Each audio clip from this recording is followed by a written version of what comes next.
يا سلام ሁሱ ተሻለህ ወይ? አዎ ተሽሎኝ ያው ተሽሎኝ አላያችሁትም? አይታይም? በዚህ በመነጽር ውስጥ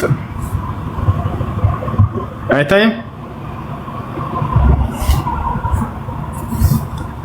ልጆች አይታይም? በቃ ካልታየ ልቀይረው። በቃ አሁን ይታያል አይታይም? ገለጫለሁ።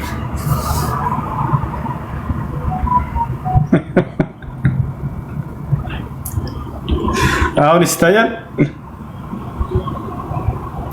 ወላሂ የህመም ስሜት የለውም፣ ግን በቃ እብጥ ብሏል።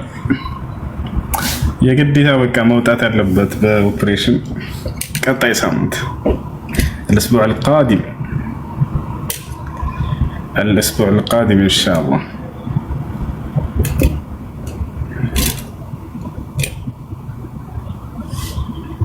ماشي ሳሮን ሰላም። ከዚህ በፊት ገብቼ ነበረ፣ አጋጣሚ ሳልጨርስ ነው የወጣሁት።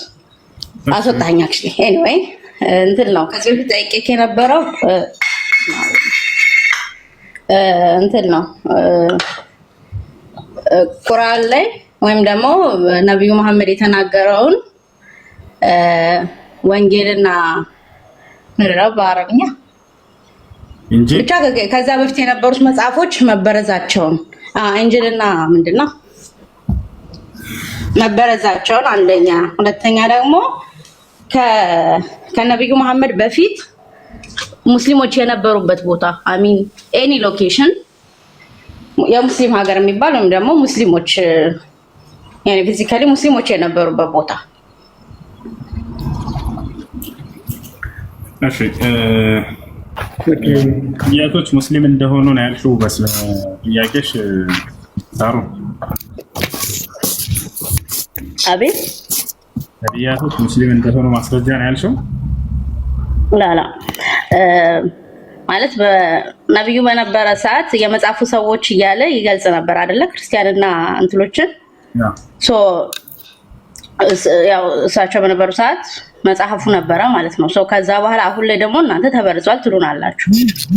በዚያን ጊዜ ሆኖ ተበርዟል ብሎ አላህ በእርሳቸው ላይ ያወረደውን ቃል ነው እኛ ዛሬ እያነበብን ያለ ነው። የዛኔ መጽሐፉ ሰዎች ስላላቸው አልተበረዘም ማለት አይደለም። የመጽሐፉ ሰዎች ማለት መጽሐፉ እውነት ነው እያለ አይደለም። የመጽሐፉ ሰዎች ካለ በኋላ በቁርአን ላይ ያለውን ጥቅስ ብታነቢው ትረጁ ነበረ። የአህለል ኪታብ የመጽሐፍ ባለቤቶች ሆይ ካለ በኋላ ሊመ ተክፍሩነ የሚል ነው ቀጥሎ ያለው። ለምን ትክዳላችሁ እያለ ከሃዲዎች መሆናቸውን አላህ የገለጸው። የአህለል ኪታብ ላ ተግሉ ፊ ዲኒኩም ነው ያለው። አንተ የመጽሐፉ ባለቤቶች ሆይ ሃይማኖታችሁ ላይ ወሰናችሁ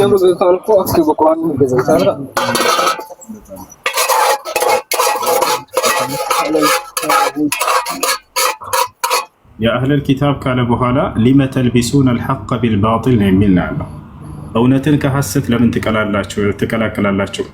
ወተክቱሙን አልሐቅ ወአንቱም ተዕለሙን፣ እናንተ እውነቱን እያወቃችሁ ለምን ትደብቃላችሁ? የሚል የወቀሳ ቃላቶች እንጂ ያሉት የውዳሴ ቃላቶች ወይንም መጽሐፋችሁ ተጠብቋል የሚል ቃል አይደለም ያለው። እሺ ልቀጥል። ኦኬ አይ እንትን ነው አህለል ኪታብ ካላቸውና የመጽሐፉ ባለቤት ካላቸው አት ዘ ሴም ታይም ያው አሁን ላይ ስህተት ናቸው ማለታቸውን እየገለጸ ከሆነ ቀድሞ የጻፈው መጽሐፉ ማን ነው? አሁን ከዛ ቀድሞ በነብዩ ኢሳ እና ማን ነው ሌላ ሙሳ ተጻፈ ከተባለ ቀጥሎ አሁን እኛ የያዝነው ማን ጻፈው? አይ ሚን አሁን ላይ ያለው ማለት እንዴት ነው? እንዴት ተቀየረ ነው? ምክንያቱም አሁን ኦኬ አንዴ ጨርሰሽ ኦኬ ማለት አሁን አንተ የሆነ ነገር ስትጠየቅ ከመጽሐፍ ቅዱስና ከንትል እንደ ማስረጃ እያደረክ እየጠቀስክልን ነው ራይት? ስለዚህ ልክ ነው ማለት ነው እና ከመጀመሪያውም አላህ ያወረደው ከሆነ እንዴት አይጠበቅም? ወረደ አላህ ቃል ከሆነ እሺ ለሁላችሁም ልመልስልሽ። እኔ ማስረጃ የማደርገው ለእኛ አይደለም ለሙስሊሞች አይደለም። ምናልባት ክርስቲያን ልጆች ገብተው ሲጠይቁ ጊዜ ከመጽሐፋቸው ያ እውነት እነሱን የሚከተሉት እውነት ነው ብለው የሚቀበሉት መጽሐፍ ስለሆነ ከዚያ ላይ ያለውን እውነታዎች ነው የምናሳያቸው እና የምንገልጥላቸው። አንደኛ እሱ ነው። ሁለተኛ ነገር ምንድነው? ለመጽሐፉ ያለን አመለካከት ለሶስት ይከፈላል። አሁን ላይ ላለው የመጀመሪያ እነዚህ መሰረታቸው ከነቢዩላህ ሙሳና ከዒሳ ነበር መሰረታቸው። ከዚያ በኋላ ግን ሰዎች እነዚያን በረዟቸው። ለምን አላህ ቃሉን አልጠበቀም የሚለው ጥያቄሽ አምላክ አላህ ሱብሓነሁ ወተዓላ የጥበቃ ዋስትናውን የሰጠው ከነቢያቶች በኋላ ለተነሱት ህዝቦች ነበር። አደራ ይህን መጽሐፍ ለሚቀጥለው ትውልዳቸው ጠብቁ ብሏቸው ነበር። እነዚህ ሰዎች ፈተናውን ወደቁ። ይፈሻል ሊጠብቁት አልቻሉም። አላህ ይህን በቁርአን ላይ ቃል በቃል ይነግረናል። ወኢዝ አኸዘ አላሁ ሚሳቀ አለዚነ ኡቱል ኪታበ ለቱበይኑነሁ ሊናሲ ወላ ተክቱሙነሁ ፈነበዙሁ ወራአ ዙሁሪሂም ይላል። ወሽተረው ቢሂ ሰመነን ቀሊላ ፈቢእሰ ማ የሽተሩን ይላል። ከነዚያ ከመጽሐፉ ባለቤቶች ቃል ኪዳንን በያዝኩኝ ጊዜ ይላል አምላክ አላህ። ምን የሚል ቃል ኪዳን? ልትጠብቁት እንዲሁም ለቀጣይ ትውልድ ልታስተላልፉት፣ ላትበርዙት፣ ላትጨምሩ፣ ላትቀንሱ አልኳቸው። እነሱ ግን ቃሌን ከበስተጀርባቸው ወረወሩት፣ አልጠበቁትም እያለ ይናገራል። ያ ነው እና በዚያ ላይ ያለው እውነታዎች እስካሁን ድረስ ትክክለኛ የነብያት ትምህርት ቅሪቶች አሉ ብለን እናምናለን በውስጡ ማለት ነው። ለዚያም ነው ነቢዩ ሰለላሁ ዐለይሂ ወሰለም ይህን መጽሐፍ ለሶስት ከፍለው ገልጸውልናል። አንደኛ በውስጡ ያሉ እውነታዎች አሉ ይፈሻል። እነዚያን እውነት ናቸው ብለን እናረጋግጣቸዋለን፣ አንክዳቸው። አላህ በቁርአን ላይ ታቸው ከሆነ ሙሰድቀን ሊማ በይነ የደይህ እያለ ይገልጻል። ብዙ ጊዜ ከበፊቱ ያለውን እውነታ የሚያረጋግጥ የሆነ መጽሐፍ ነው ቁርአን ይላል። ቁርአን ያንን በዛ ውስጥ የሚገኙትን እውነታዎች እንደ እውነተኝነታቸውን ይመሰክርላቸዋል። ለምሳሌ ከተባለ ለምሳሌ የትእዛዛት ሁሉ ፊተኛይቱና መጀመሪያይቱ እስራኤል ሆይ ስማ ጌታ አምላካችን አንድ አምላክ ነው የሚለው የነቢያት ትምህርት ሙሴም ክርስቶስ የሚያስተማሩት በእስልምና ልክ እንዲሁ የትእዛዛት ሁሉ ፊተኛና መጀመሪያው አምላክ አንድና ብቸኛ ነው፣ በእርሱ ላይ ቅንጣት አጋር የለውም የሚል እንደሆነ እናገኛለን። ስለዚህ ይህን ያረጋግጠዋል። ሁለተኛ ነገር ሌላ ምንድነው? የነቢያቶች ነብይነት። ለምሳሌ ሙሴ ነብይ ነው ወይ ብንባል እውነት ነው እንላለን። ምናምን አላህ ሱብሓነሁ ወተዓላ በቁርአን ላይ ያረጋግጡታል። ስለዚህ መሲሁ ልክ እንዲሁ በድንግልና የተወለደ ብቸኛው ልጅ እንደሆነ እናምናለን። እናቱ ማርያም እንደሆነች እናምናለን። ገብታችኋል? እርሱ ያለ ወንድ ዘር ፈሳሽ እንደተወለደ ይሄን ሁሉ እናረጋግጣለን። ልክ እንዲሁ በእስራኤል ምድር ላይ አምላክ አላህ የመረጠው ጻድቅ መልእክተኛ እንዳደረገው እናምናለን። ልክ እንዲሁ ሙታንን የማስነሳትን ተአምር እንደሰጠው፣ ዓይንን የማብራት ተአምር እንደሰጠው፣ ልክ እንዲሁ ለምጽ ያለባቸውን የመፈወስ ማንኛውም አካላዊ በሽታ ያለበት መጥቶ በመሲሁ ዘንድ ፈውስን ሳያገኝ አይመለስም ነበር ብለን እናምናለን። ይህን ሁሉ አምላክ አላህ ሱብሓነሁ ወተዓላ በቁርአን ላይ አረጋግጦታል። ይወትሻል። ስለዚህ ለሶስት ከፍሎ ያያቸዋል። አንደኛ በውስጡ ያሉ እውነታዎችን እነዚህን ያረጋግጣቸዋል ቁርአን። ሁለተኛ በውስጡ ያሉ ስህተቶች ብሎ ቁርአን የገለጻቸውን እነዚያን ስህተት ናቸው ብለን ደግሞ እናምናለን። ይባቸዋል። ሶስተኛ በውስጡ የአምላክንም ሆነ የነቢያትን ክብር የማይነኩ ሆነው ግን እውነትም ናቸው ሐሰትም ናቸው ተብለው ያልተገለጹ በቁርአን ላይ እነዚያን እንደመጡ እናልፋቸዋለን። ለምሳሌ ኢሳይያስ የሚባል ነብይ እናገኛለን። ቦታቸዋል አይደል? በቁርአን ላይ ኢሳይያስ የሚባል ነብይ አለ ብሎ አላህ አልገለጸልንም። የለምም አላለንም። ስለዚህ ይሄን ነብይኛ አንክደውም አናረጋግጠውም። ምክንያቱም አምላክ አላህ ሱብሓነሁ ወተዓላ ስማቸውን ያልጠቀስኩላችሁ በርካታ ነብያቶች አሉ ብሎናል። ምናልባት ከነዛ ሊሆን ይችላል። ነው ብለን ደግሞ እኛ አምላክ ያልነገረንን በራሳችን በቃ ይሄ ነብይ ነው ብለን አንቀበልም። አምላክ አላህ ሱብሓነሁ ወተዓላ ስሙን ስላልገለጸልን። ልክ እንደው ሁለተኛው ደረጃ ላይ በመካከል ላይ የጠቀስኩልሽ አለ። እሱ ምንድነው? ከይቅርታ ጋር እንደ ስልክ ላንሳ ኔትወርክ እያዘነው ታብታባርጉለት ወለይኩም ሰላም። እሺ እና ሶስተኛው ሁለተኛው ልጥቀስልሽ። እሱ ምንድነው? ቁርአን ቁርአን ስህተት ናቸው ብሎ የገለጻቸውን ነገራቶች በመጽሐፍ ቅዱስ ላይ የምናገኛቸው ነገራቶች እነዛን ስህተት ናቸው ብለን ደግሞ እናምናለን። ለምሳሌ ከተባለ ለምሳሌ አንዳንድ ታሪኮችን ላንሳልሽ። የሙሴን ወንድም አሮንን ታውቂያለሽ? ነብይ ነው እንደ መጽሐፍ ቅዱስ። ይሄ ነብይ ለእስራኤል ሰዎች የወይፈን ጣዖት የሰራላቸው ከወርቅና ከብር አቅልጦ እሱ እንደሆነ ይናገራል መጽሐፍ ቅዱስ። አምላክ አላህ ይሄን በቁርአን ላይ በፍጹም ይሄ ስህተት ነው አለ። በፍጹም ያኔ የላኩት ነብይ ጣዖትን አልሰራላቸውም አለ። ሳሚሬ የሚባል ሰው ነው የሰራው ብሎ በሱራ ጣሃ ላይ ሙሉ ታሪኩን ገለጸው። ይህ መጽሐፍ ቅዱስ ግን በዚህ በታላቅ ነብይ ላይ ይሄን ነገር ተናግሮበታል፣ ዋሽቶበታል። ኦሪት ዘጸአት ምዕራፍ 32 ከቁጥር 1 ጀምረሽ ሄደሽ ብታነቢው ይሄ ታላቅ ነብይ የሙሴ ወንድም አሮን ለእስራኤል ሰዎች ጣዖት እንደሰራ ይናገራል። ይህ ነው አምላካቸው ብሎ እንደሰጣቸው እንዳስመለካቸው ሁሉ ይናገራል። ነብይ የሆነው ጣዖት እያስመለከ ማለት ነው። አምላክ አላህ ከዚህ ከታላቅ ነብይ ተከላከለለት። አያችሁ ቁርአን የመጣው የነብያትን ክብር ሊገልጽ ነው። በነብያት ላይ የሌለን ነገር የተናገረባቸውን ሊያጸዳላቸው ይዟቸዋል። አንደኛ ይሄ ነው። ሌላ ልክ እንዲሁ ያዕቆብ ለምሳሌ በረከቱን ያገኘው ከወንድሙ ከኤሳው አጭበርብሮ ሰርቆት እንደሆነ ይገልጻል መጽሐፍ ቅዱስ። ማንን አጭበርብሮ ከተባለ አባቱን ኢስሐቅን። መጽሐፍ ቅዱስ ላይ ምን ይላል? ኢስሐቅ ማየት የተሳነው ሰው ነበር። ተመልከቱ። ከዚያ በኋላ ያዕቆብ ማን ነው እናቱ መጣችና ርብቃ የኢስሐቅ ሚስት የያዕቆብ እናት ማለት ነው። ሂድና አንተ ፍየል አርደህ ጠብሰህ እሱ ይሄንን ነገር እሱ አገዘችው። እኔ ኤሳው ነኝ ብለህ አባትህም አያይም። እኔ ኤሳው ነኝ ብለህ ይሄንን ስጠው ቀድመህ፣ ከዛ በረከቱን አንተ ተቀበልበት አለችው። ወጥቶ ነበር ወንድሙ። ከዛ ያዕቆብ ይሄን ነገር ይዞ ሄደ ወደ አባቱ ቀረበ። ወደ አባቱ ማነህ ልጄ ሲለው ስለማያየው ሸወደው። እኔ ልጄ ኤሳው ነኝ አለው። ተመልከቱ፣ ነቢያትን አጭበርባሪዎች ናቸው እያሉ አምላክ አላህ ሱብሓነሁ ወተዓላ ደግሞ በቁርአን ላይ ይሄንን ነገር ስህተት ነው አለ። እኔ ራሴ ነኝ የባረኩት ያዕቆብን ብሎ መሰከረለት። በፍጹም በረከት የአምላክ በረከት በስርቆትና በማጭበርበር ሲጀመር የሚገኝ አይደለም። ገብታችኋል አይደል? በደንብ ካስተዋለው አምላክንም ሳይቀር አጭበርብሯል የሚል ትርጉም ይሰጣል። አምላክን ሳይቀር አጭበርብሮ በረከትን ማግኘት ማለት እንዴት ነው? አምላክንም ሆነ ነብያትንም በፍጹም ያዕቆብ አላጭበረበረም። አምላክ አላህ ራሱን የመረጠው የአምላክ በረከት ሲጀምር ከአምላክ ዘንድ በመመረጥ የሚሰጥ እንጂ እንዲህ በማጭበርበር የምታገኘው ነገር አይደለም። አላህ ለዚህ ነው ቁርአን ላይ በሱራ ሷድ ላይ ይህንን ሲናገር ምን ይላል?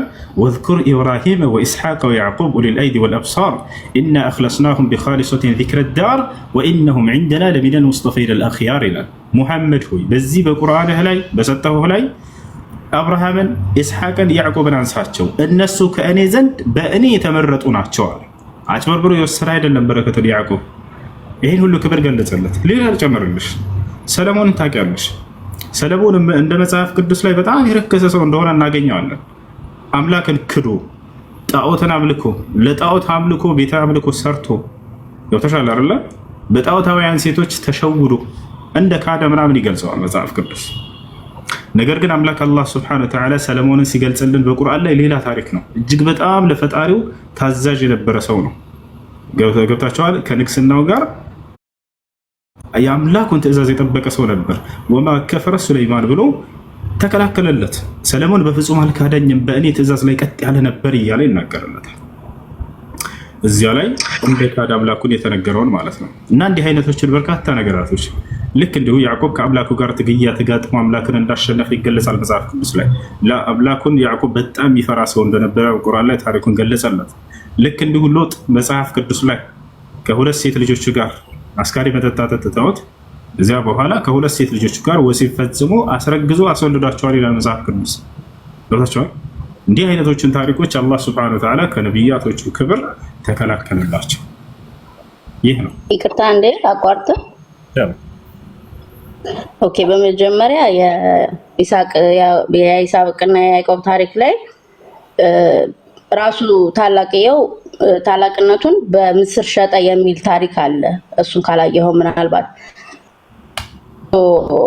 እሱን አንደኛ። ሁለተኛ ደግሞ ታላቅነቱን ሸጠ፣ ያኔ አምላክ ማታለል ሳይሆን ታላቅነቱን ስለሸጠ እሱም አንድ በቃ የታላቁን በረከት ወሰደ ነው፣ ምርቃት፣ የአባቱ ምርቃት። ሲቀጥል ደግሞ ነቢያት ቢሆኑም ነቢያት ስህተት አይሰሩም ብለን አናስብም እኛ። ሁሉም ነቢያት ፍጹማን አይደሉም። የሰው ልጅ መልአክ አይደለም፣ ሰዎች ስለሆኑ ስህተትን ሰርተዋል ብለን እናስባለን። ሲቀጥል ነብዩ አሮን ነብይ አይደለም፣ አሮን በመጽሐፍ ቅዱስ ነብይ አይደለም፣ የሙሴ ነብይ ነው። ማስረጃ ለስተሽ ነብይ ነው። አሮን ነብይ ነው። ማስረጃ ለስተሽ እየተሰሰሽ ነው። አሮን ነብይ ነበር በመጽሐፍ ቅዱስ። አዎ ነብይ ነው በመጽሐፍ ቅዱስ ነብይ ነው።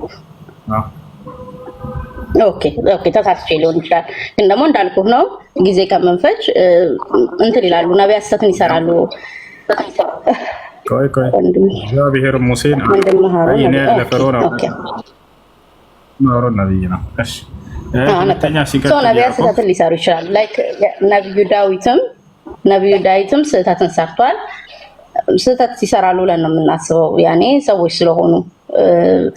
ሰለሞንም ቢሆን እንደዛ በሴቶች ፍቅር ታውሮ ያንን አደረገ። ግን ደግሞ ወደ አባታቸው ወደ አምላካቸው መመለሳቸውን ነው ዋናው ፖይንት። ነቢያት ቢሆንም ይሳሳታሉ። ጨረሽ? ይሰማሻል ሚውት አድርጌ ነው ያቀጠል እኮ። ከዚህ መጨረሻ ላይ ሀሳብሽ ምንድን ነው? አሁን መጽሐፉ ተበርዟል የምንላቸው ከነዚህ አንጻር ነው። ለነቢያቶችና ለአምላክ የማይገቡ ክብሮችን ይገልጻል። ስለ አምላክ ብዙ ያላነሳት ነገር አለ። እነዚያን ሁሉ የማይገቡ ነገራቶች ቁርአን የመጣው እነዚህን ለማስተካከል ነው እንጂ አሁን መጽሐፉ ላይ የተበረዘው አሁን የእያንዳንዱ ታሪክ ላይ እያንዳንዱ ነገር ላይ የተበረዘ ነገር ነበር። እሱን ለማስተካከል ቁርአን ተጻፈ ነው ፖይንቱ። ብዙ ትርጉሞች አሉት። አንደኛው ነው እሱ በጣም ብዙ ትርጉም አለው። ይህ ነው ለምሳሌ ነቢዩ በነበሩበት ሰዓት ነቢዩ መሐመድ በነበሩ ሰዓት ተከታዮቻቸውን ወደ ኢትዮጵያ ልከው ነበር አይደል? በሰዓቱ ኢትዮጵያ ክርስቲያኖች ነበሩ፣ ያው ተቀብሏቸው ነበር የሚል ታሪክ አለ። የለም ክርስቲያኖች ካልወጡልን ብለው እንዳውም በተቃውሞ ወጥተውበታል። ነጃሽን የተቀበላቸው ነብዩ ሰለላሁ ዐለይሂ ወሰለም ወደ ነጃሺ ነው ሰሃቦቻቸውን የላኩት። አንድ ይህን ታሪክ ላስተካክልላቸው። ይህን ታሪክ የነገረችን ራሷ የነብዩ ሰለላሁ ዐለይሂ ወሰለም ሚስት የሆነችው እሙ ሰለማ ነች። እሙ ሰለማ ወደ ኢትዮጵያ ከመጡት መካከል ነች። ለምን ሂዱ እንደተባሉ ወደ ማን ሂዱ እንደተባሉ የኢትዮጵያ ክርስቲያኖች እንዴት አቀባበል እንዳደረጉ ታሪኩን ልንገራቸው። ነቢያችን ሰለላሁ ዐለይሂ ወሰለም ሐዲስ ላይ ምን አሉ? ኢዝሃቡ ኢለል ሐበሻ ፈኢነ ቢሃ መሊከን ላ ዩዝለሙ ዐንደሁ አሐድ አሉ። ወደ ሀበሻ ሂዱ አሉ። በሀበሻ ሀገር ላይ ማንም ሰው የማይበደልበት ንጉስ፣ ፍትሃዊ ንጉስ አለና ከዚያ ሀገር አሉ። ወደ ማን የላኩት? ፍትሃዊ ንጉስ ስላለ በዚያች ሀገር ነው እንጂ ቅርብ ሀገር ነበሩ በሰዓቱ። ነገር ግን ያ ሀገር ፍትሃዊ ንጉስ እንደሆነ ነቢዩ ሰለላሁ ዐለይሂ ወሰለም ተናገሩለት። አያችሁ አይደለ? ይህ ነው ኢዝሃቡ ኢለል ሐበሻ ፈኢነ ቢሃ መሊከን ላ ዩዝለሙ ዐንደሁ አሐድ። አንድ ይሄ ነቢይነታቸው ማረጋገጫ ይሆናቸዋል። የሚገርመው ለምን ከተባለ ነቢዩ ሰለላሁ ዐለይሂ ወሰለም ከዓለማት መንግስታት በሰዓቱ የመረጡት እሱ ነው። ሂደው ኢትዮጵያ የተውት ነው ወይ እንዴት እንደሚፈርድ አይደለም፣ ከአምላክ ዘንድ ስለተነገራቸው ነበረ። እንዳሉትም በሄዱ ጊዜ ፍትሃዊ መሪ ሆኖ ተገኘ። ያካል አንድ ነቢይ የሩቅንና የድብቅ ነገራቶችን ትንቢትን ቀድሞ ሲናገር ጊዜ ባልተገኘበት ቦታ ላይ ይናገራል። በተናገረው መሰረት ሆኖ ይገኛል ያ ነገር።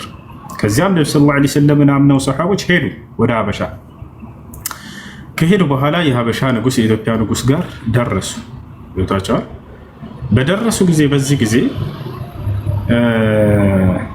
የመካ ከሃዲያኖችና ሹማምንቶች ሙስና አስይዘው ሁለት ሰዎችን ሄዱና ወርቅና ብር አስይዘው ለኢትዮጵያው ንጉስ ይህን ሰጣችሁ፣ እነዚህን ወደ አንተ ተሳደው የመጡትን ስደተኞች አሳልፈ ስጠን ብለዋል የመካ ሹማምንቶች ብለው ለሁለት ሰዎች ላኩ። ተመልከቱ የነብዩ ሰለላሁ ዐለይሂ ወሰለም ንግግር ምን ያክል እውነት እንደሆነ እዚህ ጋር ትረዳላችሁ። ወዲያውም እነዚህ ሰዎች ወርቅና ብርን ተሸክመው መጡ ወደ ኢትዮጵያው ንጉስ ሆይ ያሉት ከፊት ቆመው፣ እኛ ከመካ ሹማምንቶችና ንጉሶች የተላክን ወደ አንተ ሀገር ተሳደው የመጡ የሀገራችን ሰዎች አሉ፣ እነዚህም አጥፊዎች ናቸው ምናምን ብለው ስማቸውን ከተናገሩ በኋላ ይህንንም ገንዘብ ሰጥተናሃል ብለዋል ንጉሶች፣ አሳልፈህ እንድትሰጠን አሉት። የፍትሃዊነት መሪነት መገለጫው ምንድን ነው? ሙስናን የማይቀበል መሪ ነው አይደለም? ወዲያው ምንድን ነው ያላቸው? ከነዚህ ሰዎች እውነቱን ሳልሰማ በእነርሱ ላይ ልፈርድ አልችልም አለ። የመጀመሪያው ተመልከቱ። እውነተኛ መሪ፣ ፍትሃዊ መሪ መገለጫው የሁለቱንም ከሳሽና የተከሳሽን ድምፅ ሳይሰማ ፍርድ አይሰጥም። ያው ነው ተመልከቱ። ከነዚህ ሳልሰማ አልፈርድም አለ። ሁለተኛ ይሄን ብር ልቀበላችሁ አልችልም ውሰዱ ነው ያላቸው። ተመልከቱ። ከዚያ በኋላ ከነሱም ሰማቸው። ምንድነው ለምንድነው ዘንድ እንድትመጡ ያደረጋችሁ ምንድነው አላቸው። ነጃሺ ጠየቃቸው። እንዳለ ሰሃቦችን ሰባስቦ ተወክሎ የተናገረውም የነብዩ ሰለላሁ ዐለይሂ ወሰለም ያጎታቸው ልጅ የነበረው ጃዕፈር ብን አቢ ጣሊብ ነበር። እሱ ወጣና ተናገረ በንጉሱ ፊት። ንጉስ ሆይ እኛ ወደ ሀገር የመጣ ነው በመካ ምድር ላይ ግፍና በደል በበዛብን ጊዜ ነቢያችን ወደ አንተ ሀገር እንድንሄድ ልከውን ነው። በዛች ሀገር ላይ ሄዱ ፍትሃዊ መሪ ይገኛል ብለው ስለነገሩን ነው። ለዚህ ነው የመጣ ነው ብለው ተናገሩ።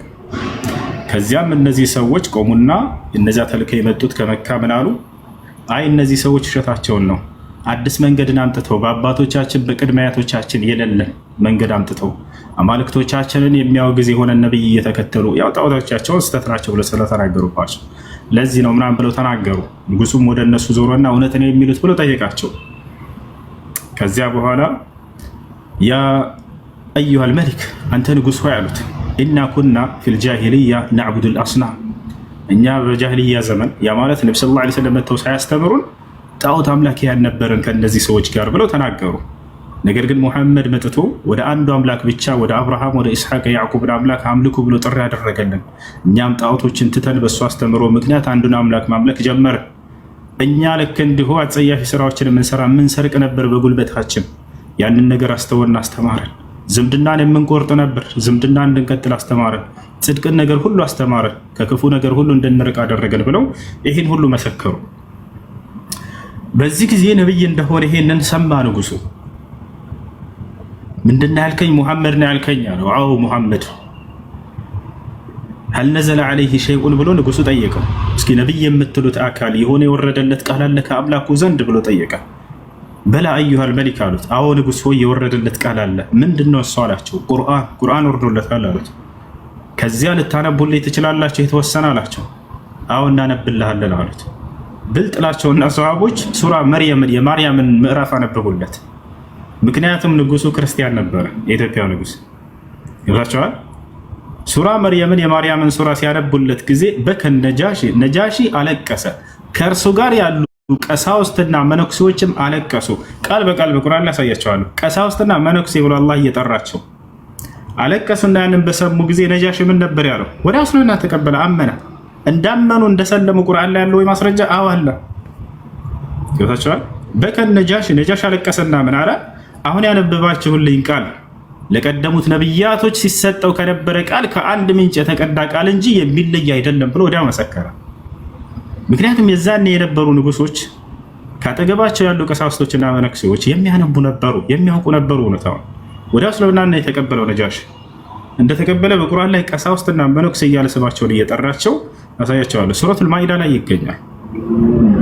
لتجدن أشد الناس عداوة للذين آمنوا اليهود والذين أشركوا ولتجدن أقربهم مودة للذين آمنوا الذين قالوا إنا نصارى إلى إن الزيا كريستيان نبلي تناقروا قال بهلا ذلك بأن منهم قسيسين ورهبانا كأن رسوم مكاكل كساوستوچنا منكسوچ نبروا يالا يناقرال وأنهم لا يستكبرون أن الزيا كأونة ميكوروا النبروا مالا وإذا سمعوا ما أنزل إلى الرسول على ودم لإكتنياه يوردكو تنقال قرآننا بسمو قزيانا ترى أعينهم تفيض من الدمع مما عرفوا من الحق كوكوت أونت يتنسى أيناتشو أنباس التانبا تعيان لا تشوهالا أنا كسو نجاشنا كرسو قال كذا من قالوا يقولون ربنا آمنا جيتاتشن هو آمننا اللالو إلا فاكتبنا مع الشاهدين إن يانم كمسكاري وچوز آفنا له وما لنا لا نؤمن بالله وما جاءنا من الحق لنجاشنا كرسو قال إن يان ما نسلوه أنه بأندو أملاك بالله ما نامنو عندهم يمتعلن أونتا ما نقبلوا ما نسلوه أنه نيال ونطمع أن يدخلنا ربنا مع القوم الصالحين الله نيانم كدقاق قوتشو نداك تتن نماز سنوالن بلو تناقروا إلى እንዳለ ሙፈሲሮች ጋር ብትሄዱ ይህ هذه الآية نزلت في النجاشي ومن معه ይላሉ። ይህ ቁርአን አንቀጽ የወረደው ስለ ነጃሽና ከእርሱ ጋር ስለነበሩ ቀሳውስቶች ነው ብለው ይናገራሉ።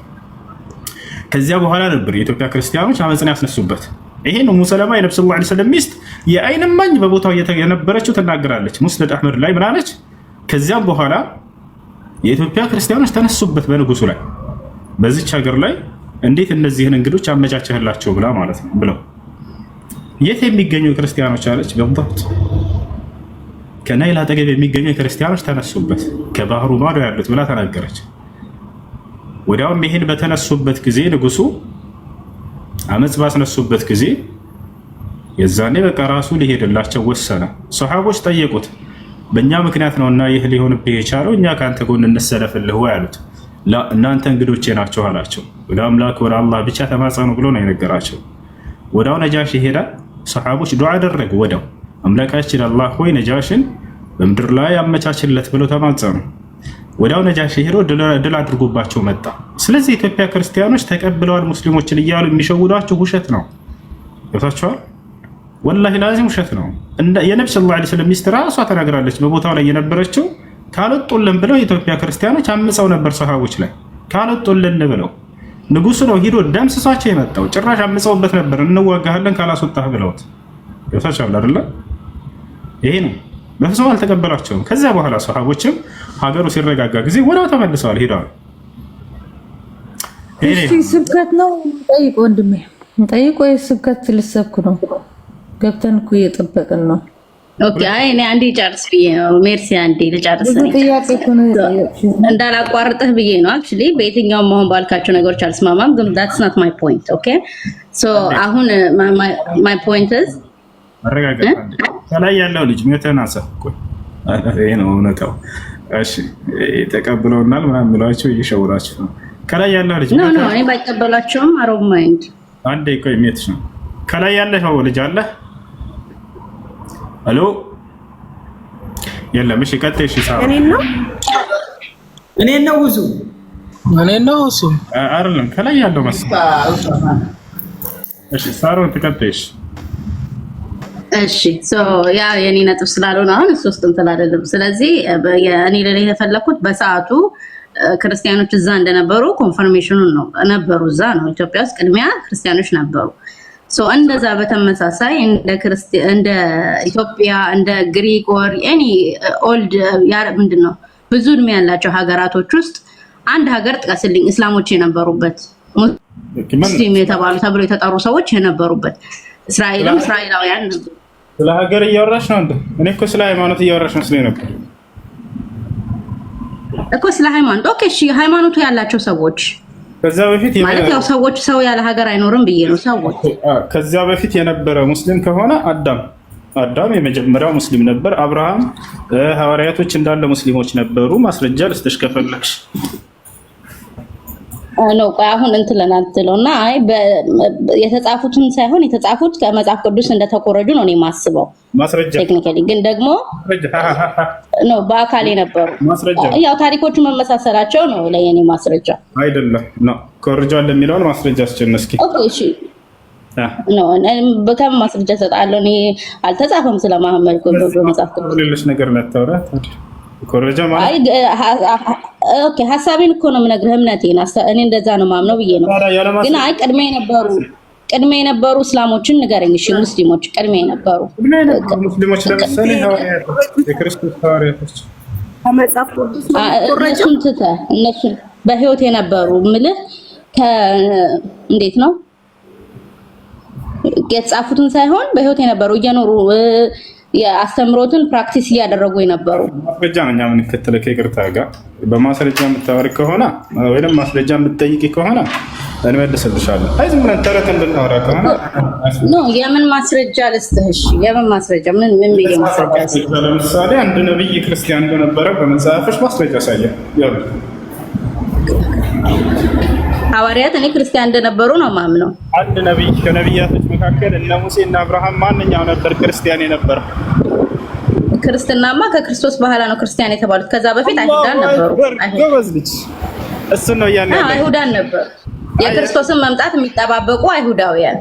አሁን እንዳልታ አይሁዳውያን ከክርስቶስ በፊት ክርስትና የሚባል የለም። ከክርስቶስ መምጣትን እየጠበቁ ነበሩ። አልተወለደማ ያኔ። እሺ አይሁዳውያን ነበሩ አልሽ። አይሁዳውያን የሃይማኖት መጠሪያ ነው ወይስ የግለሰብ የዘር መጠሪያ ነው? አይሁድ በእንግሊዘኛው አሁን ጂዊሽ እና ጂዎች ሃይማኖታቸው እንትላቸው ነው፣ የዜግነታቸው መጠሪያ ሃይማኖታቸው ነው። አሁንም ድረስ ጂው ተብሎ ነው የሚጠሩት፣ ሃይማኖታቸው ነው አይደል? እንደ መጽሐፍ ቅዱስ እስራኤላውያን። መጽሐፍ ቅዱስ አይሁድ የሚለው የሃይማኖት መጠሪያ ነው ወይስ የዘር መጠሪያ ነበር? ዘር ናቸው እንጂ ዘራቸው ከዛ ውጪ ሃይማኖት አልነበራቸው። የዘር መጠሪያ ነው። ከየት ነው የተያዘው? ከየትኛው ግለሰብ ነበር አይሁድ የሚለው የተያዘው? ታውቂያለሽ? እሱ ከይሁዳ አይደለም? የያዕቆብ ልጅ የእሱ ዘሮች ስለሆኑ አይሁድ ተብለው ተሰየሙ እነዚህ አካሎች። ስለዚህ ሃይማኖት መጠሪያ አይደለም። ርዕሴን እያስቀየርከኝ ነው። አሁን በዓለም ላይ ያሉት ሙስሊሞች በሙሉ ሰለምቴ ናቸው አይደል? የሰለሙ ናቸው ከመሐመድ በኋላ አይደለም። ይህ ዓለም ራሱ የተመሰረተው በሙስሊሞች ነው እያልኩሽ። አዳም የመጀመሪያው ሙስሊም ነበር። እሺ ለምን ኢትዮጵያ ውስጥ መጀመሪያ ለምን ሙስሊም አልነበረም? ሙስሊሞች ነበሩ በሁሉም ዓለም ላይ። አምላክ አላህ ሱብሓነሁ ወተዓላ ሲናገር ማስረጃ እያነሳ ልንገርሽ። ወለቀድ በዐስና ፊ ኩሊ ኡመቲን ረሱላን ይላል። በእርግጥም ችግሩ ቁርአን ማስረጃ አይሆነኝማ። እኔ በቁርአን አላምንም። መጽሐፍ ቅዱስሽ ላይ ላሳይሽ ነብያቶች ሙስሊሞች እንደነበሩ። አይ እሱን ደጋግመህ ስታወራ ስለሰማሁት ስቲል አልስማማበትም። ታሪካዊ ነገር ንገረኝ። መጽሐፍሽ ላይ ሙስሊም እንደነበሩ ላሳይሽ። የታሪክ ማስረጃ ንገረኝ። መጽሐፍሽ ላይ አትፈልጊም አይደለ? መጽሐፍ ቅዱስ ላይ አይደለም ድካም ነው የሚሆነው። አልቀበልህም። አይደለም ላሳይሽ ሙስሊሞች እንደነበሩ ሁሴን ብዙ ጊዜ ስታወራ ሰምቻለሁ። ስለዚህ መድከም ነው የሚሆነው። ያሰባለሽ አልስማማበትም። አልስማማበትም። ታሪካዊ ማስረጃ ከሆነ ለምስልና ትክክለኛ ሃይማኖት ነው የሚለውን ቃል በቃል ላሳይሽ በመጽሐፍሽ ነው። አሳየኝሽ። ጊዜ መፍጨን ነው የሚሆነው። ግን አሳይችሻለሁ አይደለ? በዚያ ላይ አንቺ ሀሳብሽ ምንድን ነው? አሳየኝ ያልኩ ነው። አይ አላሳየኝም። አይቻለሁ ብለሽ ለምን ታሻለሽ? ትልቅ አይደለሽ እንዴ? ኖ እኔ ስለ ነቢያት የምታወራውን ሰምቻለሁ ማለት ነው። እኔ እየዋሸሁ አይደለም። በቃ እሺ፣ መጽሐፍሽ ላይ አሁን እስልምና ትክክለኛ ሃይማኖት እንደሆነ ላሳይሽ። ኦኬ አይ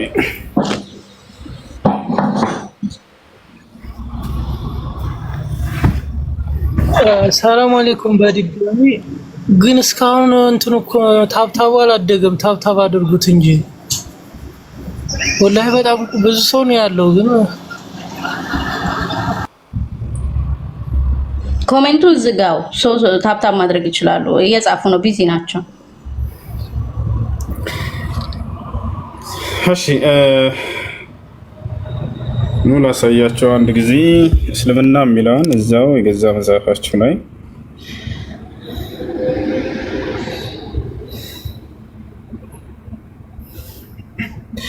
እሺ ባይብል ላይ ልንገባ ነው።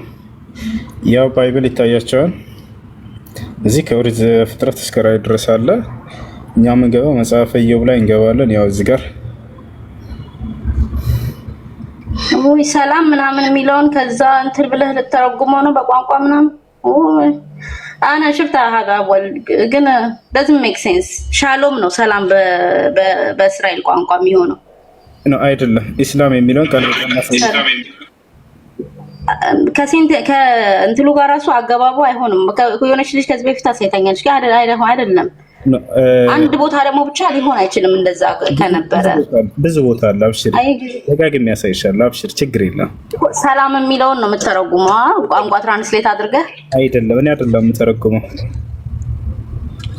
ለእግዚአብሔር መገዛት ማለት ኢስላም ማለት ነው የሚል ቃል በቃል ላሳይሽ ነው። እንደ ያለ ለእግዚአብሔር መገዛት ማለት እንግዲህ እንደ ኢስላም ለአንድ አምላክ ለአላህ መገዛት ማለት። ስለዚህ እግዚአብሔር ማለት አላህ ማለት ነው። ወደሱ ሌላ ጥያቄ እንቀይረዋለን። እሱን ችግር የለም። ቀጣዩን ጥያቄ እንመጣለን። ግን ለአንዱ አምላክ መገዛት ማለት ኢስላም እንደሆነ መጽሐፍሽ ላይ ላሳይሽ ነው። እሺ ያ ነው። እኛም ለአንድ አምላክ ነው የምንገዛው። እስራኤል ሆይ አምላክህ እግዚአብሔር አንድ ነው ይላል የብሉይ መጽሐፍ። ስለዚህ ሙስሊም ነሽ ማለት ነው። ኧረ በኢየሱስም አያድርግብኝ። ምን አደረኩ በማርያም። ስለዚህ ለአንዱ አምላክ መገዛትን ሙስሊም ብሎ ይጠራዋል መጽሐፍሽ። እሱን ላሳይሽ ነው ቃል በቃል። ያለስ አይ ችግር የለም።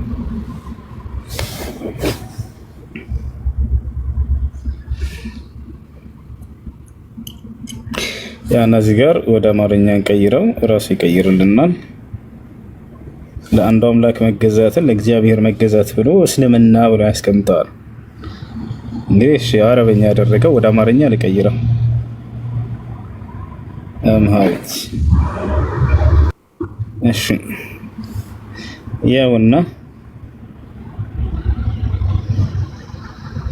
ይታያቸዋል እዚህ ጋር እስላም ምንድነው? ለእግዚአብሔር መገዛት ብሎ አስቀምጦታል። እስላም ለእግዚአብሔር መገዛት ወላሂ ወደ አረበኛ በቀይርላችሁ ለአላህ መገዛት ብሎ አስቀምጦታል። እንግዲህ ኢስላም ብሎ ማለት አልኢስቲስላሙ ሊላህ ለአላህ በብቸኝነት መገዛት ማለት ነው። ስለዚህ ነብያቶች ለአንድ አምላክ ይገዛሉ ወይ ከተባለ አዎ ይገዛሉ። ያን ምን ብሎ ያስቀምጠዋል? ባይብል እስላም ብሎ ያስቀምጠዋል። ሴንቴንሱን እናንብበው አንዴ። ሴንቴንሱን ከየት ነው ያመጣኸው ቃሉን? ሴንቴንሱን ግን ንግባና እናንብበው። አረፍተ ነገሩን ችግር የለውም። እሺ ከመጀመሪያ ጀምሬ ላድርግልሽ አይደለ? ከየትኛው ነው ማለት ቃሉን ያወጣህበትን ቃሉን ያወጣህበትን ምድር ይባላል። ሴንቴንሱን ምራ የሚባለው يرى جو ቨርሱን ايوه እኛ መጽሐፋችንን በአማርኛ ነው የምናነበው። እነዚህ ሰዎች መጽሐፋቸውን አነቡ ማለት እንዲህ በእንትለኛ ምናምን ብለን ያኔ ቋንቋ እንትን አይደለም። ያው አንብቤዋ ተለበ ምኑ ካላንብበው ያው አዲስ እግዚአብሔር ተገዙ ከእርሱም ጋር ተስማሙ በዚህ ወደዚህ አድርጋ በዚህ መንገድ ብልጽግና ወደ አንተ ይመጣል። ያኔ ነገሮች መልካም ይሆናሉ። ከዛስ እንግሊዘኛ ስታንዳርድ ቨርዥን ከእግዚአብሔር ጋር ተስማማ ሰላምም ሁን። ሰላምም ነው ዩሲ እስላም የሚለው ሰላምም ሁን ነው። ከእግዚአብሔር ጋር ተስማማ ሰላምም ሁን። ምን ይላል ይሄ መጀመሪያው ቃል? ለእግዚአብሔር ተገዙ። ለእግዚአብሔር መገዛት ማለት ምንድነው? አለ ቀደም እዚህ ጋር መፍቻው ላይ ስንገባ እስላም አይደለ እኮ ሰላም እኮ ነው። ከእግዚአብሔር ጋር ተስማማ ሰላም የሚለው ነው። እስላም ሰላም ማለት ነው ትርጉሙ አይደል? በአማርኛ አይደለም። እስላም ማለት ሰላም አይደለም። ላይክ አሁን እኔ አረብ ሀገር ነኝ። አሰላሙ አለይኩም ሲባል ሰላም በእናንተ ላይ እንደማለት ነው አይደል? ትርጉሙ ሰላም አለይኩም እና ኢስላም ምን አገናኛው ልጄ? እኮ ሰላም የምትለው ኢስላም የምትለው ሰላም ከሚለው ቃል ነው አይደለ? ቀጥተኛ ትርጉሙ አይደለም። ለእግዚአብሔር ለአንዱ አምላክ ማለት ነው ኢስላም ማለት ያው እዚህ ጋር ቁጭ አይ ኖ ይኸውልህ ከስር ከእግዚአብሔር ጋር ተስማማ ሰላምም ታገኛለህ ሰላምም ሁን ነው። ያውና ለአንዱ አምላክ መገዛት ማለት ነው ኢስላም ማለት ትርጉሙን ያልንገርሽ አረብ ሀገር እየኖርኩ ነው እያልሽ አልኢስላም አልኢስቲስላሙ ሊላህ ማለት ነው። ላሳይሽ ትርጓሜውን ለአንዱ አምላክ እሺ እስላም የሚለውን ለአንዱ አምላክ እስላም የሚለውን ትርጉሙን ንገረኝ። ለአንዱ አምላክ ለአላህ መገዛት ለእግዚአብሔር ከሆነ እግዚአብሔር አላህ ነው ማለት ነው። ወደሱ ሌላ ጥያቄ ነው። እሱን እንመጣለን። እዚህ ጋር ይሄንን ወደ አረበኛ እንዴ ነውና እንደዛ ነው የሚሆነው። ለእግዚአብሔር ተገዙ ነው የሚለው። እኛ አሁን ለእግዚአብሔር እንገዛለን። ችግር የለውም። እዚህ ጋር ይሄን በአረበኛ በቀይረልሽ ለአላህ መገዛት ብሎ ነው የሚያስቀምጠው። ልቀይረው እዚህ እያለ ኦኬ የአረብ ሙስሊሞች እግዚአብሔርን አላህ ይላሉ። ሶ አሁን ቋንቋ ምንድነው እንትኑ? አይዋ ስለዚህ ለአንዱ አምላክ ለእግዚአብሔር መገዛት ማለት ኢስላም ማለት ነው ብሎ አስቀምጦታል ባጭሩ ነብዩ። ስለዚህ እናንተ ለእግዚአብሔር ነው የምትገዙት ማለት ነው። አይ አትቀይሪ እሱ ነኝ ለማንኛውም እኮ ለእግዚአብሔር ነው የምትገዙት ነው የሚሆነው። ወይ ነብያቶች ሙስሊሞች ናቸው ማለት ነው። ለአንዱ አምላክ ይገዛሉ። አሁን ኢየሱስ ክርስቶስ ሙስሊም ነው። ለአንዱ አምላክ እንገዛለን። ያ ደግሞ ኢስላም ብሎ አስቀምጠው መፍቻሽ ላይ እዚህ ጋር ኢየሱስ ክርስቶስ ሙስሊም እንደሆነ ላሳይሽ አሁን። ምክንያቱም ለአንዱ አምላክ የሚገዛ ነው እሱ እንጂ ለስላሴ አይገዛም ነበር። እስራኤል ውስጥ እሱ ለማንም አይገዛም፣ ገዢ ነው እንትን ነው ይገዛል። ቃል በቃል አይ እስራኤል ውስጥ አልነበረማ ሙስሊሙ እሱ። አሁን እንትን አልኩ እኮ ደከምኩ። በታሪክ ማን አልነበረም? የትም ሙስሊም የሚባል ህዝብ የትም አልነበረም። ላሳይሽ ነው ኢየሱስ ክርስቶስ ራሱ ሙስሊም እንደሆነ ለአምላኩ እንደሚገዛ ላሳይሽ ነው። አይ አይገዛም እያልሽ ነበር።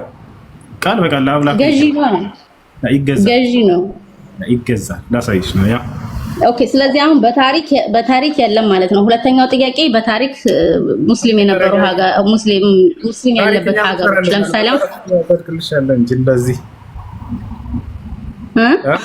መጽሐፍሽ ላይ ያጸደቅ ክርስቶስ ራሱን አንዱ አምላክ የሚገዛ ሙስሊም እንደነበረ ላሳይሽ ነው። መጽሐፍሽ ላይ እንታያለሽ። እንደተሰቀለም ታምናላችሁ ማለት ነው። በእኛ መጽሐፍ ካመናችሁ እንደመሰቀሉ ሌላ ነው። እንደመሰቀል እግዚአብሔር ሌላ ነው። መሰቀሉ ሌላ ነው። አንዱን አምኖ አንዱን አንጠልጥሎ አንዱን ጥሎ ይባላል። ይከብዳል። አሁን እንደሱ ከሆነ አንቺ አንዱን አምነሽ አንዱን አንጠልጥለሽ ይዘሽ ነው ለምሳሌ የምትሄጂው እንደ መጽሐፍ ቅዱስ ራሱ ማለት ነው። ምን እንዳልኩኝ እኔ እስልምናን አላውቀውም። ከዛ በፊት ማንም አላስተማረኝም።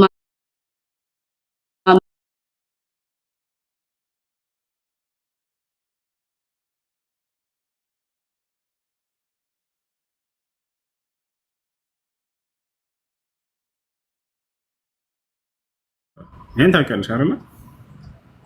አይ ኢየሱስ እኔና አብ አንድ ነን ስላለ ያው አብ የሚባል ነገር እንዳለ እናውቃለን። አባቴ እያለ ሲያወራም አምላክን ስለሆነ ኦኬ። ክርስቶስ አምላክ አለው ማለት ነው። አይ አምላክን ማለት ነው። እኔና አብ ከአምላክ ጋር ሰው አንድ ሊሆን አይችልምማ። እኔ ኢየሱስ ክርስቶስ ዮሐንስ ወንጌል ምዕራፍ 20 ቁጥር 17 ላይ ወደ አምላካቸው አድርጋለሁ እያለ ይናገራል። አምላክ አለው ያስ ነው። ከአምላክ ጋር አንድ ሊሆን አይችልም። እኔና አብ አንድ ነን ካለ ሰውና አምላክ አንድ ሊሆን አይችልም። ወደ አምላካችሁ አድርጋለሁ ይላል ኢየሱስ። አምላክ የሚለው ማንን ነው? አብን ነው። ግን ደግሞ እሱ እንትሉነቱን አያረጋግጥም። ስለዚህ አብ አምላኩ ነው ማለት ነው። አብ አባቴ ነው ብሏል። አንዱን ከተቀበልክ ለምን አብ አባቴ ነው ያለውን አትቀበልም? እንደናንተ አስተምሮ አላህ ምንም ልጅ የለውም ማለት እናንተም አትቀላቀይ እንጂ ተረጋጊ። አምላክ የሚለው ኢየሱስ ክርስቶስ ማንን ነው? አብን ነው አልሽ አይደል? ስለዚህ አባቱ አብ አምላኩ አይደለም አባቱ ነው። አምላክ የሚለው ታዲያ አብን ነው። ያው የኛን ጸሎት ነው እየጸለየልን ያለው በነቢያት የተነገረውን። የለም እንደዛ የሚል የለም ቃሉ ላይ አምላክ እያለ ቃል በቃል ራሱ ነው እየተናገረ ያለው። ኦኬ እሱም ቨርስ ውሰድና እናንተ ተፍሲር እንትን እንደምትሉት ትርጓሜ ያለው ትርጓሜውን አንብብና ትረዳለህ። ከኔ በላይ ትርጓሜውን ታሳይናለሽ አንቺ። እኔ መጽሐፉ የለኝም ለጊዜው። የለሽም? እሺ ትርጓሜውን የሐዋርያት ነው ሌላ መጽሐፍ ላይ እንወሰደው። ለኤፌሶን ምዕራፍ 1 ቁጥር 3 ላይ የኢየሱስ ክርስቶስ አምላክ አባቴ ያለው በስጋው ነው። በስጋዬ ነው አላለም። እሱ ስህተት ነው። እሱ የቄሶች በስጋ ነበር።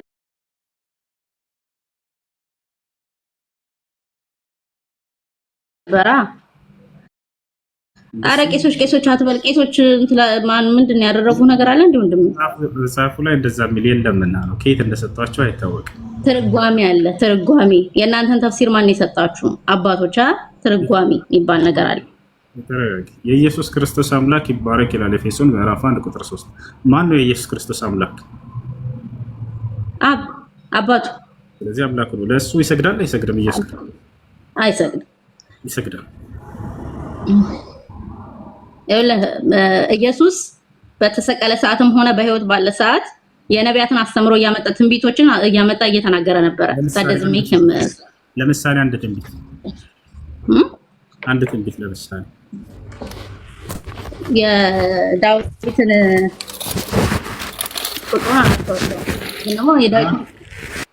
የዳዊትን ትንቢት እንትን ብሏል። የዳዊትን ትንቢት በመስቀል ላይ ሳለ ተጠመው ያለው የዳዊትን ትንቢት አንድ ትንቢት ምን እንዳለ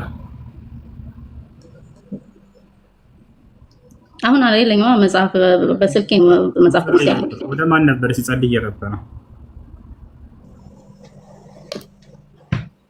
ወደ አባቱ ወደ አምላክ ይቅር በላቸው አይደል? ወደ አምላክ እያለ ራሱ ተናግሯል። ለምን ትክዱታላችሁ? እሱ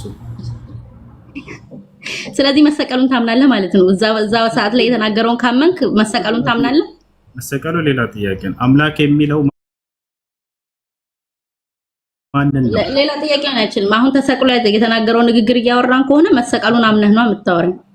እንደማይሰቀል ይናገራል ራሱ ኢየሱስ ክርስቶስ። እሱ ሌላ ርዕስ ነው። ኢየሱስ ክርስቶስ አሁን አምላክ እንዳለው ይናገራል። ለምንድን ነው እሱን ብትክዱት? የክርስቶስ ተቃዋሚዎች ለምን ተሆነ? እሺ አምላክ እንደሆነ ሲናገር አንተ ለምን አታምነው? እዛው ላይ ኢየሱስ ክርስቶስን አምላክ ነኝ ብሏል። እኔ እናንተ መምህርና ጌታ ትሉኛላችሁ እንደዛው ነኝና ይላል። ጌታ ነኝ ብሏል። ስለዚህ አምላክ ነኝ ጠይቅ፣ እሱንም መቀበል ይኖርብሃል። እኔ አምላክ ነኝ ብሎ አስተምሯል ወይ? ጌታችሁ ነኝ ብሏል። ስለዚህ ጌታችን ነው። ለዛ ነው ኢየሱስ ጌታ ነው የምንለው። ወደሚለው እንመጣለን። አምላክ ነኝ ብሏል ወይ?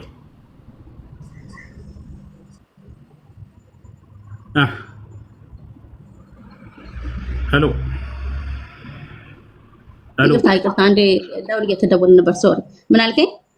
እሺ ዮሐንስ 13:13 አንብብልኝ። ዮሐንስ 13:13 አንብብልኝ። የተጠየቅሽው እባክሽ አውቀዋለሁ። እኔ አምላካችሁ ነኝ ብሏል ወይ እኮ? ክፈትና አንብበዋ። ጌታና መርጥኛላችሁ እንዲሆነኝና አነበብኩት። እሱ አይደለም ጥያቄ። እኔ አምላካችሁ ነኝ ብሏል ወይ? እንዲህ ድርቅ ያለ ምን ትላ ተጠይቁ። ስለዚህ ጊዜ አናባክን። የለውም በይ መልስ የለውም። በእርግጠኝነት እኔ አምላክ ነኝ አምላክ ብሏል። እኔ አምላክ ነኝ ዮሐንስ 1:8 አለልህ። ለምን ታወርዳታለህ? እየጠበቀች ነበር እስካሁን ልጠይቅህ። እሺ ያለችን ክፈተው። 1:8 እኔ አላውቅም ማለት የለም ማለት አይደለም። አይሻር ማንኛውም ኢየሱስ ክርስቶስ ጌታና መምህር ትሉኛላችሁ ያለው ጌትነቱ በመሰጠት በመደረግ ያገኘው ጌትነት እንጂ መለኮታዊ ጌትነት አይደለም። አምላክነት ይሰጣል ማለት ነው። ሌላ አምላክነት የተሰጠው እስኪ ንገረኝ። ጌትነት የተሰጠው ሌላ ነብይ ንገረኝ። አዎ ጌታም በምህርነትም የሚሰጥ ነገር ነው። የተሰጠው ሌላ ካል ልንገርሽ፣ ሙሴ ጌትነት የተሰጠውን ሌላ ንገረኝ በማስረጃ። ጌትነት የተሰጠውን ሌላ ነብይ ንገረኝ። ለተሰጠ ዮሴፍ ለምሳሌ ማስረጃ አውጣለሽ። እኔ በማስረጃ ነው የማወራው። እኔ ከራሴ አንዳች አልናገርም፣ እንዳነበብኩ እናገራለሁ። ንግግሬም ቅን ነው በማስረጃ እንጂ ያለ ማስረጃ አይደለም። ዮሴፍ ጌታ እንደተደረገ ማስረጃ ላውጣና ላሳይሽ። በህዝቦች ላይ እስራኤል በእስራኤል ላይ በህዝብ ላይ። ስለዚህ ጌትነት የሚደረግ ነገር ነው ማለት ነው። ኖ ለህዝብ የሚሰጥ እንደ ንጉስነት ማለት ነው። አዎ ክርስቶስም ተደርጎ ነው፣ ጌታ ተደርጎ ነው። ክርስቶስ ንጉስ አልነበረማ፣ ማንንም አልገዛማ። በሰዓቱ በነበረ በስጋ በነበረ ሰዓት ጌትነቱ በመደረግ ያገኘው ነው። ማስረጃ ልስጥሽ ላውጣልሽ? እሱንም ትፈልጊያለሽ ወይ? እሱንም አንብቤዋለሁ። ኖ ታነሱትን ወርዲ ሸምድደናል። የት ጋር ነው የሚገኘው? እስኪ ካነበብሽ ነው በቃለ ለቆም ኦኬ። ቁጥር አለስም። እሺ አሁን አንዴ ሁሱ እኔም ልጆች መምጫ ሰዓት ስለደረሰ እንትን ልንበል ያልኩህ እኔ ቀደሙ ማስረጃ ሳየኝና እኔም ልውጣ። የትኛው ማስረጃ? ኦኬ የሐዋርያት ሥራ 2:36 እያሉ ነው የሐዋርያት ሥራ እሱ ባንቺ ላይ ነው የሚሆነው። ነው ችግሩ። ከፍና ዝቅ አድርገው አነቡም።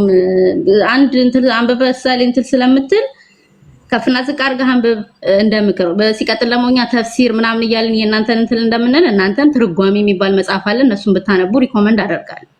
እሺ ለማንኛውም ክርስቶስ ጌትነትን በመደረግ ላይ ያገኘው፣ በመደረግ የሚገኝ ጌትነት ደግሞ ሹመት ነው፣ ስልጣን ነው። እሺ የአምላክነት በመደረግ የሚገኝ አምላክነት ካለ ይሁን አምላካችን ነው፣ ኢየሱስ ጌታ ነው። ተደርጎም ታመልኪዋለሽ። ጌታ ነው፣ ማንም አልሰጠውም። አምላክነቱ የባህሪው ነው፣ ተሰጥቶት ነው። ማስረጃ ላሳየሽ ወይ? ማስረጃ ታምኝም ችግር ላሳየሽ። ማስረጃ ተደርጎ እንደሆነ ከፍ ዝቅ ብለህ አታነበውም። አንድ ጥቅስ ይዘህ ነው የምትንጠራ። አይሆንማ፣ እንደዛ ደግሞ አይመጣውም። እሺ ላውጣልሽ፣ ተደርጎ እንደሆነ ላሳየሽ ጌትነት። አብዛው ሻውጣ ሰው ከላይም ከታችም እናነባለን።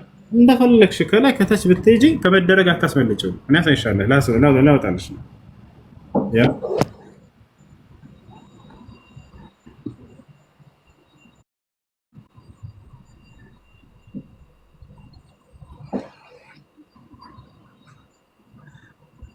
ይታይሻል። የሐዋርያት ሥራ ምዕራፍ 2 ቁጥር 36 ከፍ አድርገው ከላይ ጀምር። ክሊር እንዲሆን ፖይንቱ።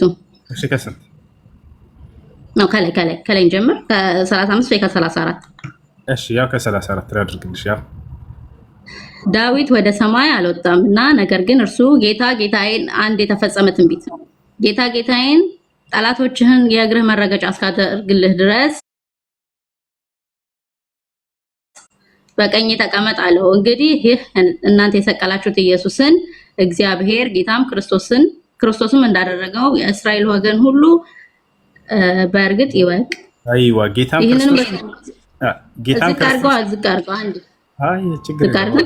ይሄንን ያደረገው እግዚአብሔር ሌላ ጌታ ያደረገው አካል አለ ወይ ከተባለ አዎ፣ ነቢያትን በየቦታቸው በየላከባቸው ቦታ ጌታ ያደርጋቸው ነበር።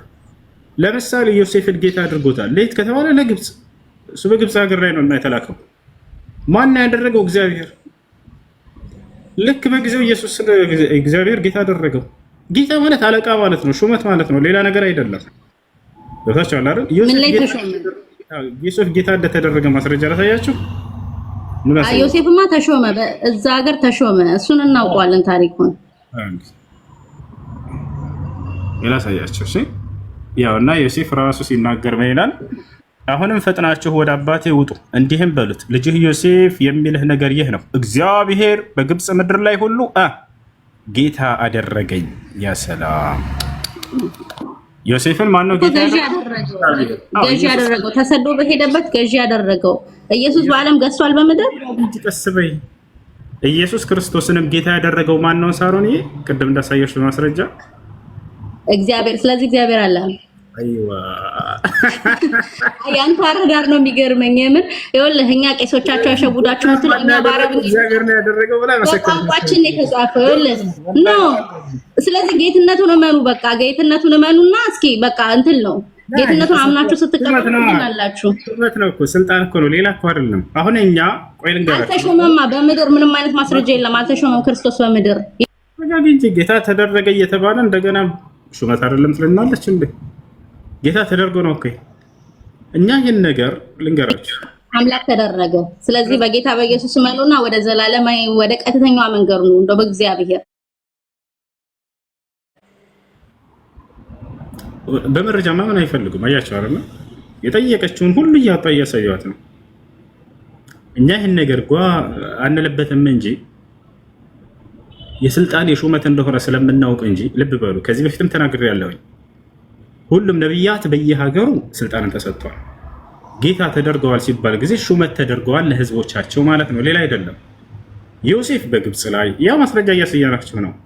ልክ እንዲሁ ኢየሱስ ክርስቶስ በእስራኤል ወገን ላይ ጌታ ተደርገዋል። ማን ያደረገው? እግዚአብሔር። ስለዚህ ጌታና መምህር ትሉኛላችሁ እንዲሁረኝና አለቃና መምህር ትሉኛላችሁ፣ ሌላ አይደለም። ቦታቸዋል አይደለ? ነቢዩ ሙሐመድ ሰለላሁ ዐለይሂ ወሰለም እኔ የአደም ልጆች ሁሉ ጌታ ነኝ ብለዋል ብዬ ከዚህ በፊትም ተናግሬያለሁ። ልብ በሎ የአምላክነት ጌትነት አይደለም ብዬ ከዚያም በኋላ ተናግሬ ነበር። ይህን ግን አውቀው ቆርጠውታል። ቦታቸዋል አይደለ? አባቶች በዚህ ላይ እኔ የሰሩብኝ ነገር አለ። ነቢዩ ሙሐመድ ጌታ ነው ይላል እያሉ የሰሩት ነገር ማለት ነው። ተመልከቱ። እኔ ይህንን ለክርስቲያኖች እየመለስኩላቸው ነበር። የዛኔ ቪዲዮ ላይ ሙሉውን እንትን አላሉትም። ጌታ የሚለው ነገር ለነቢያቶች የሚሰጥ አለቅነትና ሹመት ነው። አምላክ በህዝቦቻቸው ላይ ሹመትን ስለሰጣቸው ዮሴፍ በግብፅ ሀገር ላይ ጌታ ሊባሉ ይችላል። ኢየሱስ ለእስራኤል ወገን፣ ነቢዩ ሰለላሁ ዐለይሂ ወሰለም ደግሞ ለዓለም ህዝብ ስለተላኩ የዓለም ጌታ የሚባሉ ለዓለም ህዝብ አለቃ ተደረጉ ማለት ነው። ቃል በቃል ሐዲስ ላይ ምን አሉ? አነ ሰይድ ወለድ አደም ወላ ፈኽር አሉ። እኔ የአደም ልጆች ሁሉ አለቃ ነኝ አሉ። እኛ አለቃ ብለን ነው የምንተረጉመው። ገብታችኋል አይደለ? ሰዎች መለኮታዊ ጌታ ነው ብለው ወደዛ እንዳይወስዱት እንጂ ይሄንን ሰይድ የሚለውን የኢየሱስ ክርስቶስን የአረበኛ መጽሐፍ ቅዱስን ሄዳችሁ ብታዩት ሰይድ ብሎ ነው ያስቀመጠው። ጌታ ማለት ነው ወይንም አለቃ ማለት ነው። ገብታችኋል አይደል? ስለዚህ ነብዩ ሰለላሁ ዐለይሂ ወሰለም ለዓለም ህዝብ ስለተላኩ እርሳቸው የዓለም ህዝብ አለቃ ናቸው። ኢየሱስ ለእስራኤል ወገን የተላኩ ለእስራኤል ወገን አለቃ ተደረገ፣ ሌላ አይደለም። ይሄንን ጌትነት ይዘው እየመጡላችሁ ጌታ ነው ኢየሱስ የሚሏችሁ ይሄን እየሸወሯችሁ ነው። ጌታና መምህር ብሎ ለአለቃ ማለት ነው፣ ሌላ አይደለም። በመደረግ የሚገኝ አምላክነት የለም ብላ ራሷ መሰከረች። ይሄ ነው በቃ ንጹህ ግንዛቤ። አምላክነት በመደረግ አይገኝም። የአምላክ ያለ የነበረ ለዘላለም ያብሮት የሚሆን ባህሪው ነው ጌትነቱ። ቦታቸዋል አይደለ? አምላክ አላህ ስለ ራሱ ሲናገር ረቡ ሰማዋት ወልአርድ ይላል። የሰማያት የምድር ጌታ እኔ ነኝ እያለ ይናገራል። ቦታቸዋል መጽሐፍ ቅዱሳችሁም ላይ ኢየሱስ ክርስቶስ የሰማይ የምድር ጌታ ማን እንደሆነ ራሱ ይናገራል። ማቴዎስ ወንጌል ላይ፣ ሉቃስ ወንጌል ላይ አባት ሆይ የሰማይ የምድር ጌታ አንተ ነህ እያለ ይናገራል። እያቸው አይደለ? ያን አንዱን አምላክ የሰማይ የምድር ጌታ እሱ ነው ይላል። ለእስራኤል ጌታ የተደረገው ማን ነው ከተባለ በጊዜው ኢየሱስ ክርስቶስ አለቃ ወይንም ጌታ ተደርጎላቸው ነበር። ጌታቸዋል አይደለ? ልክ ለግብፅ ሰዎች ዮሴፍ ጌታ እንደተደረገላቸው አለቃ እንደተደረገላቸው ማለት ነው። ይሄ ነው እንጂ ሌላ አይደለም። ስለዚህ ጌትነቱ ክርስቶስ አለቅነትን ሹመትን በህዝቡ ላይ እንደተሾመ የሚገልጽ እንጂ አምላካዊ ጌትነት አይደለም። ገብታችኋል? ለዚህ ነው እርሱን አምላካዊ ጌትነት አድርገው የሚገነዘቡትን ሰዎች ይቃወማቸዋል። ራሱ ኢየሱስ ክርስቶስ መጽሐፍ ቅዱስ ላይ ምን ይላል? ጌታ ሆይ በሰማይ ያለውን የአባቴን ፈቃድ የሚያደርግ እንጂ ጌታ ሆይ የሚለኝ መንግስተ ሰማያትን የሚገባ አይደለም አለ። በዚያን ጊዜም አለ ዳግም በሚመጣ ጊዜ ክርስቶስ ምን እንደሚሆን ተመልከቱ። በዚያን ጊዜም ጌታ ሆይ በስምህ ተአምርን አላደረግንምን ይሉኛል አንዳንድ ሰዎች አለ። ጌታ ሆይ በስምህ ትንቢትን አልተናገርንምን ይሉኛል።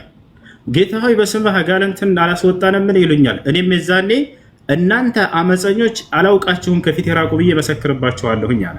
አያችሁ አይደለ? ያ ነው። ማን ነው ዛሬ በክርስቶስ ስም የሚነግድ? እኛ በእሱ ስም አጋንንት እናስወጣለን የሚሉት ሙስሊሞች ናቸው? ላ ማን ነው በክርስቶስ ስም ትንቢት እናገራለን እያሉ በእርሱ ላይ የሚዋሹት?